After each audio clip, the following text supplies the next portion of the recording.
भक्त तो है महादेव। आइए रामायण की चौपाइयों को गायन करते हैं और उनका भावार्थ समझेंगे। इस प्रसंग में माता पार्वती भगवान शिव से भगवान राम के बारे में प्रश्न पूछती हैं कि भगवान राम कौन हैं और यदि वह परम ब्रह्म हैं तो मनुष्य के रूप में धरती पर क्यों अवतार लेते हैं। इस तरह के प्रश्न पूछती हैं।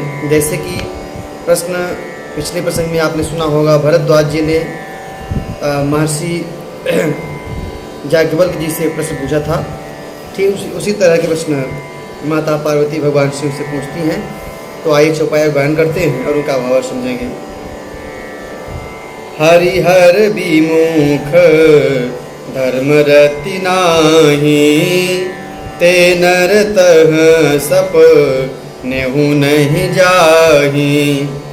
तेहि गिरि पर बट बिटप विशाला, नित नूतन सुंदर सब काला। त्रिविध समीर सुशीतल छाया, शिव विश्राम बिटप श्रुति गाया। एक बार तेहि तर प्रभु गयऊ, तर बिलो की उर अति सुख भयऊ। कैलाश में एक बहुत ही रमणीय जगह बट वृक्ष की है, जहाँ बट वृक्ष हमेशा छह ऋतुओं में नित्य और नवीन रहता है। तो बाबा कहते हैं कि जिनकी भगवान शिव और भगवान हरि से प्रीति नहीं है, ऐसे व्यक्ति उस कैलाश तक नहीं पहुंच पाते हैं, सपने में भी नहीं जा सकते हैं। और उसी गिर पर एक सुंदर बट का वृक्ष है जो हमेशा नित्य और नवीन रहता है, जिसके नीचे 3 प्रकार की हवाएं बहती हैं, शीतल मंद सुगंध हवाएं बहती रहती हैं। और भगवान शिव हमेशा उस बट वृक्ष के नीचे विश्राम करते हैं। एक बार फिर भगवान शिव उस बट वृक्ष के नीचे गए और उस वृक्ष को देखकर भगवान के शिव को बहुत प्रसन्नता हुई। निज कर डासी नागरी पुछाला, बैठे सहजहि शंभु कृपाला। कुंद इंदोदर गौर शरीरा, भुज प्रलंब पर धन सुमुनि चीरा। तरुण अरुणयम भुज समचरना, नख दूति भगत हृदय तमहरना।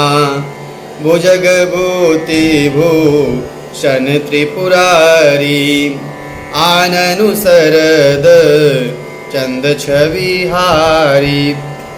बाबा उस बट वृक्ष के समीप पहुँचते हैं और बट वृक्ष को देखकर ही उनको मन में काफ़ी आनंद उत्पन्न होता है और अपने हाथ से फिर वह बाघंबर को भगवान शिव वहाँ पे बिछाते हैं बट वृक्ष के नीचे और वहाँ पे बैठते हैं।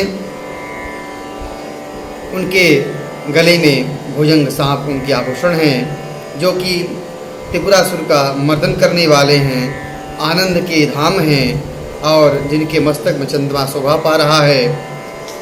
जटा मुकुट सुर सरित सिर, लोचन नलिन विशाल। नीलकंठ लावण्य निधि, सोहबाल विदुभाल। जिनके सिर पर जटाओं का मुकुट है, बड़ी बड़े कमल के समान उनके नेत्र हैं, नीला कंठ है और सुंदरता के भंडार हैं, जिनके मस्तक पर द्वितीय का चंद्रमा शोभित हो रहा है।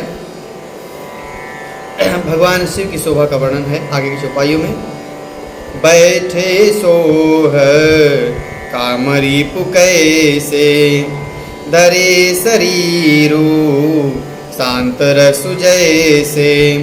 पार्वती भलो अवसर जानी, गई शंभो पही मातु भवानी। जान प्रिया दर अति दीना, वाम भाग सन हरु दीना। बैठे शिव समीप हर साई, पूर्व जन्म कथा चित आई। भगवान शिव जो कि कामदेव के शत्रु हैं, उन्होंने अपना आसन लगाकर बट वृक्ष नीचे बैठ जाते हैं। बाबा कहते हैं कि भगवान शिव ऐसे शांत भाव में बैठे हैं जैसे शांत रस ही भगवान शिव के स्वरूप में वहाँ बैठा हो। माता पार्वती ने अच्छा अवसर जाना और भगवान शिव के पास आई और भगवान शिव उनको समीप में आए जानकर अपने बाएं भाग में माता जी को आसन दिया। माता पार्वती भगवान शिव के बाम अंग में बैठती हैं तो उनको अपने पूर्व जन्म की जो कथा होती है, माता सती ने किस तरह से भगवान शिव की परीक्षा, भगवान राम की परीक्षा ली और कैसे योगाग्नि में जलकर भस्म हुई, ये सारी कथाएं उनको याद आती है। पति ही हेतु अधिक यकुलानी, बिहसी उमा बोली प्रियवाणी। कथा सुसकल लोकहितकारी, सोई पूछन चह शैल कुमारी। विश्वनाथ मम नाथ पुरारी, त्रिभुवन महिमा विदित तुम्हारी। चर अरुवचर नाग नर देवा, सकल करही पद पंकज सेवा।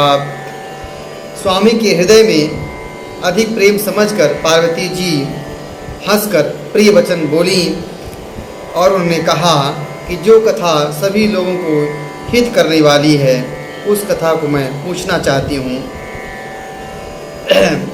हे संसार के स्वामी मेरे नाथ, त्रिपुरासुर का वध करने वाले, आपकी महिमा तीनों लोकों में विख्यात है। चर अचर नाग मनुष्य और सभी देवता आपके चरण कमलों की सेवा करते हैं। प्रभु समरथ सर्वज्ञ शिव सकल कला गुणधाम, जोग ज्ञान वैराग्य विधि परत कल्प तरुनाम। हे प्रभु, आप समर्थ हैं, आप सर्वज्ञ हैं, कल्याण स्वरूप हैं, आप सभी कलाओं को और गुणों को जाने वाले हैं, उनके आप भंडार हैं। आप ज्ञान तथा वैराग्य के भंडार हैं। आपका जो शरणागत लेता है वह उसकी सारी इच्छाएं पूरी हो जाती हैं। आप कल्प वृक्ष के समान हैं। जो मोह पर प्रसन्न सुख राशि, जानिय सत्य मोहिनी जदासी।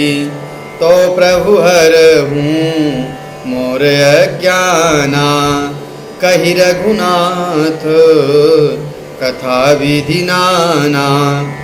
जासु भवन सुर तरुतर होई, सही की दरिद्र जनित दुख होई।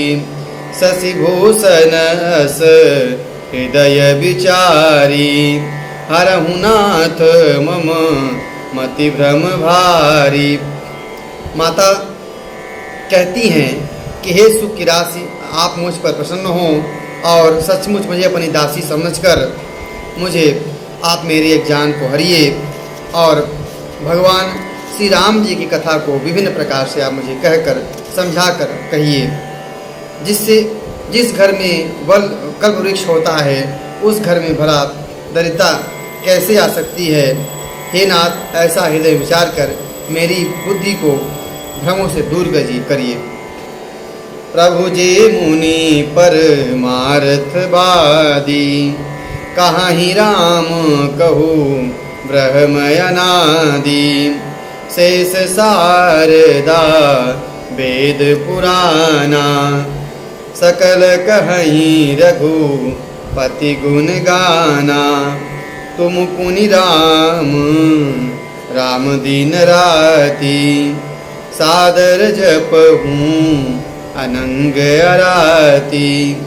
राम सुअवध निपति सुत होई, कि अज अगुन अलख गति होई। हे प्रभु, आप परमार्थ तत्व की ज्ञाता वक्ता मुनि हैं। वे श्री रामचंद्र को अनादि ब्रह्म कहते हैं। शेष, सरस्वती, वेद, पुराण सभी श्री रघुनाथ जी के गुणों का गान करते हैं। और हे कामदेव के शत्रु, आप दिन रात उनका नाम जपते रहते हैं। वे राम अयोध्यापुरी राजा के पुत्र हैं या अजन्मा निर्गुण ब्रह्म गोचर कोई और हैं? आप मुझे समझा कर बताइए।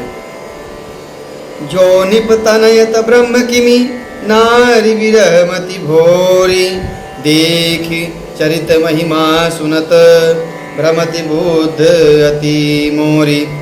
यदि वो राजा के पुत्र हैं तो ब्रह्म कैसे हैं जो नारी की विरह में रो रहे थे? इधर उनके ऐसे चरित्र देखकर और उनकी उतनी महिमा सुनकर मेरी बुद्धि चकरा रही है, भ्रम में धोखा खा रही है। इसलिए आप उनके प्रभाव को कहकर समझाकर मुझे बताइए।